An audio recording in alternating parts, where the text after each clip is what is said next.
बिस्मिल्लाहिर्रहमानिर्रहीम। अस्सलाम वालेकुम स्टूडेंट्स। आज हमारा लेक्चर है class 9 new subject chemistry, lecture number 25। Topic हमारा है यूजेस ऑफ आइसोटोप्स, यानी आइसोटोप्स के यूजेस के बारे में स्टडी करना है कि आइसोटोप्स कहाँ पे यूज़ किए जाते हैं, इनका हमारी आम लाइफ में क्या रोल है। तो आपको पता है कि जो रेडियो एक्टिव आइसोटोप्स होते हैं, radio active isotopes, radio active isotopes actually वो आइसोटोप्स हैं जिनमें से रेस निकलती हैं जो अनस्टेबल होते हैं आम टेम्परेचर पे। आम टेम्परेचर पे अनस्टेबल होते हैं, उनमें से रेडियो एक्टिव रेस निकलती है, alpha, beta and gamma rays.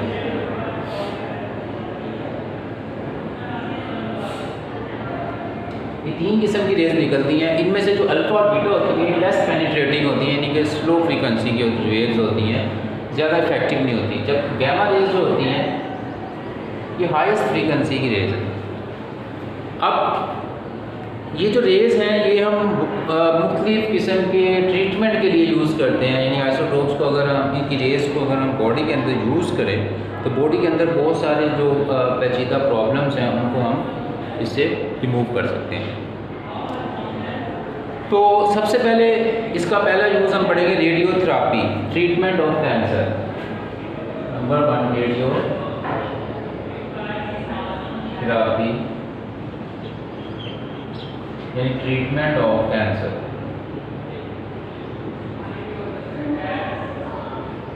इसके लिए हमारे पास आइसोटोप्स हैं पोटाशियम 32 एंड स्ट्रोंशियम 90।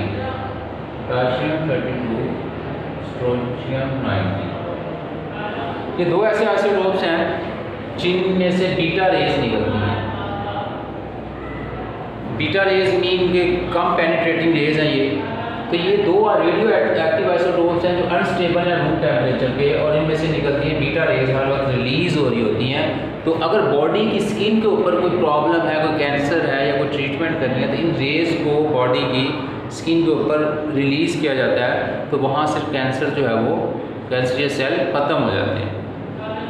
अब एक आइसोटोप्स है हमारे पास कोबाल्ट 60। कोबाल्ट 60 जो आइसोटोप्स है ये इसमें से निकलती हैं गामा रेस। गामा रेस जो एक्चुअली है वो बहुत ज़्यादा पेनिट्रेटिंग होती हैं, बॉडी के अंदर तक सरायत कर जाती हैं। तो ये गामा रेस जो है कोबाल्ट 60 की, अगर बॉडी के अंदर कोई कैंसर सेल बना हुआ है, कोई ट्यूमर बना हुआ है, तो उसको जाकर डिस्ट्रॉय कर देती हैं बॉडी के अंदर से। तो उस सही लोकेशन पर हम इन रेस को गिराते हैं तो वो वहाँ पर उसको डिस्ट्रॉय कर देती हैं। उसके बाद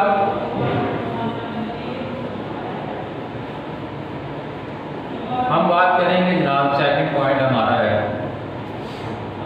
tracer for diagnosis and medicine. Tracer for diagnosis and treatment medicine. देखें बहुत सारी डिजीज़ हमारी बॉडी में होती हैं, तो हम ऐसे आइसोटोप्स को बॉडी के अंदर इंजेक्ट कर देते हैं एज अ मेडिसिन। तो ये आइसोटोप्स उसी पॉइंट पर जाकर उस डिज़ीज़ को वहाँ से क्या करते हैं, रिमूव करते हैं, ख़त्म करते हैं। तो उसमें हमारे पास सबसे पहले है आयोडीन 131। देखिए हमारी बॉडी में एक डिज़ीज़ काज होती है आयोडीन की कमी से, जिसको हम कहते हैं गोइटर। ये गोइटर एक्चुअली थायराइड ग्लैंड से सेक्रीट होते हैं। हमारे पास कोई ये समझ लें कि हार्मोन्स होते हैं जो थायराइड ग्लैंड होते हैं हमारे गले में, वहाँ से सेक्रीट होते हैं, जो जिनकी जो सिक्रीशन है वो कंट्रोल करता है आयोडीन। तो जब आयोडीन उनको कंट्रोल करना ख़त्म कर देता है, आयोडीन की कमी हो जाती है, तो फिर वो यहाँ पर डिपॉजिट हो जाते हैं और एक यहाँ पर एक स्वेलिंग हो जाती है गले में, जिसको हम गोइटर कहते हैं। तो अगर आयोडीन 131 आइसोटोप्स को अगर हम उसमें जो है वो रिलीज़ कर दें, उसमें इंजेक्ट कर दें बॉडी के अंदर, तो ये वहाँ पर जाकर एक तो उस गोइटर को ख़त्म करता है और दूसरा वहाँ पे आयोडीन की कमी को पूरा करता है। तो ये एज ए ट्रीटमेंट हम आइसोटोप्स यूज़ कर सकते हैं। नेक्स्ट हमारा पॉइंट है जनाब archaeological and geological use, archaeological and geological use.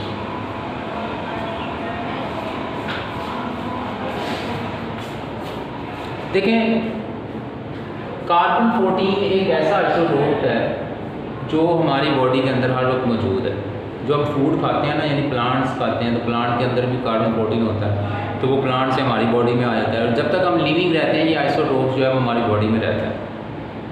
लेकिन जब हमारी डेथ हो जाती है, ये समझ लेंगे एक ऑर्गेनिज्म की डेथ हो गई है, तो डेथ होने के बाद वो कार्बन 14 वहाँ से रिलीज़ होना शुरू हो जाता है। वो वहाँ से, यानी आप ये समझिए कि रेडियो एक्टिव होता है और वो फिनिश होना शुरू हो जाता है। तो कई मिलियंस ऑफ ईयर्स लग जाते हैं इसको रिलीजिंग होने में, इसको ख़त्म होने में। तो ये होता है कि अब जैसे मिसाल के तौर पर कार्बन 14 जो है ऑर्गेनिज्म की डेथ हो गई तो वहाँ से रिलीज़ होना शुरू हो गया, तो इसकी एक हम हाफ लाइफ बनाते हैं।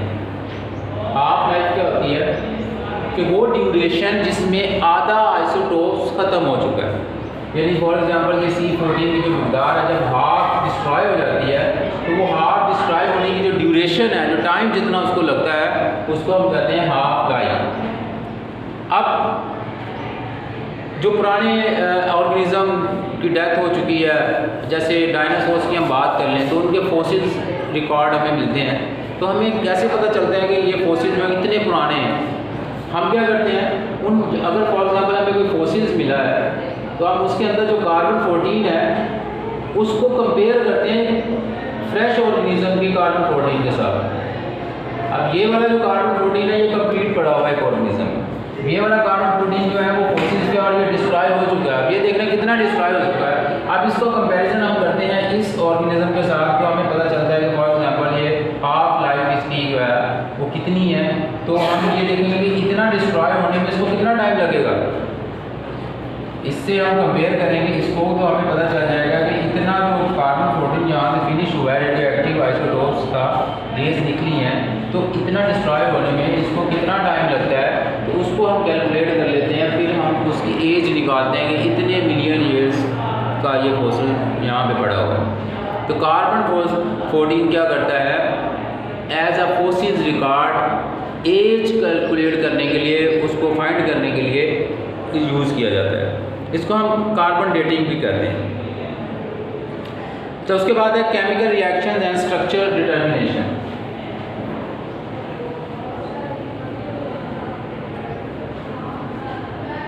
केमिकल रिएक्शंस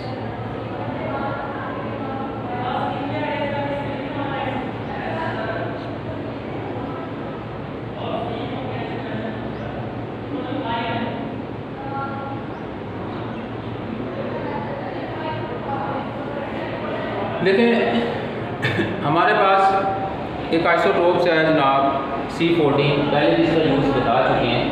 ये C14 जो है ये मुख्तलिफ जो फोटोसिंथेसिस के प्रोसेस है, मैकेनिज़्म है, उसके अंदर उसके मैकेनिज़्म और उसके स्टेप्स फाइंड करने के लिए इस्तेमाल किया जाता है।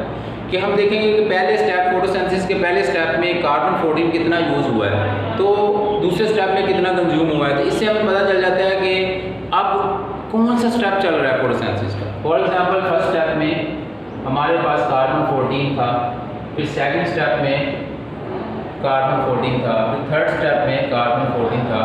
अब हमें पता है कि सेकंड स्टेप में कार्बन 14 की ये मिकदार है, तो जब हमें फोटोसिंथेसिस की इतनी मिकदार नज़र आएगी, कार्बन 14 की इतनी मिकदार नज़र आएगी, तो हम समझ जाएंगे सेकंड स्टेप में चल रहा है फोटोसिंथेसिस का प्रोसेस। ठीक हो गया जनाब। तो इस तरह एक सल्फर 32 होता है हमारे पास, जो स्ट्रक्चर डिटर्मिनेशन के लिए होता है कि किसी भी चीज़ की स्ट्रक्चर डिटरमाइन कैसे की जाती है। अब हमारा सबसे इम्पोर्टेंट यूज़ आ रहा है एप्लीकेशन इन पावर जनरेशन।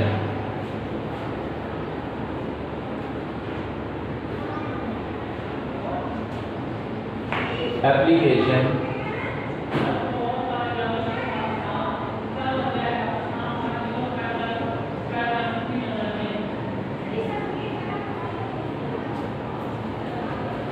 देखिए, हमारे पास एक केमिकल रिएक्शन है,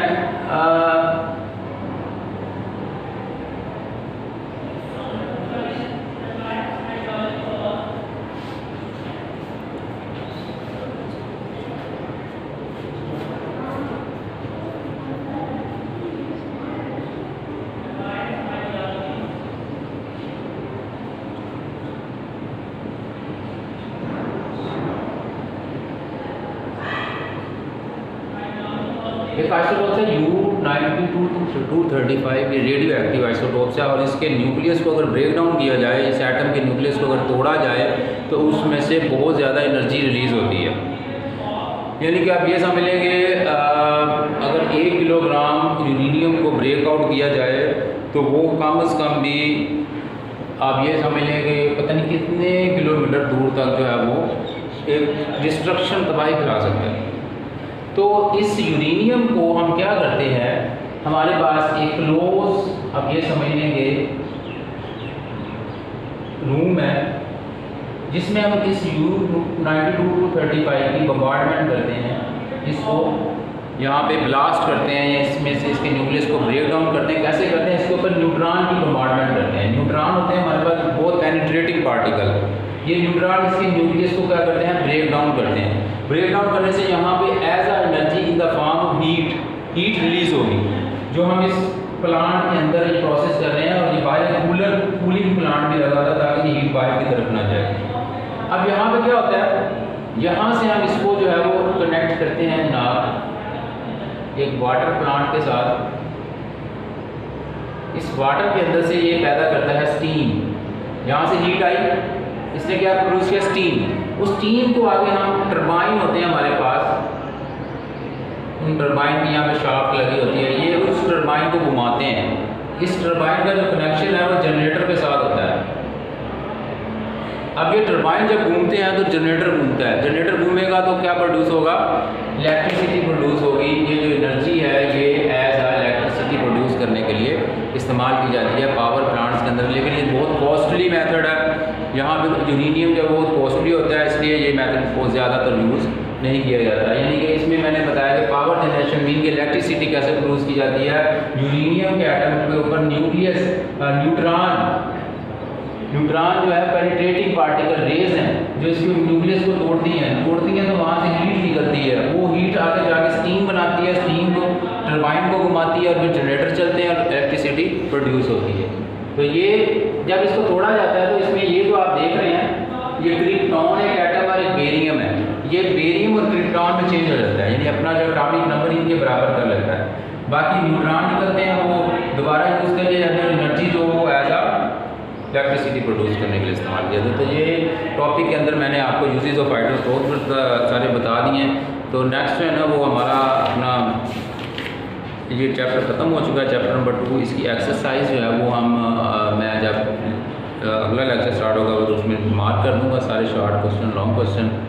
तो उम्मीद है आपको लेक्चर समझ आया। अगर कोई प्रॉब्लम हो तो व्हाट्सएप पे आप रब्ता कर सकते हैं। Thank you.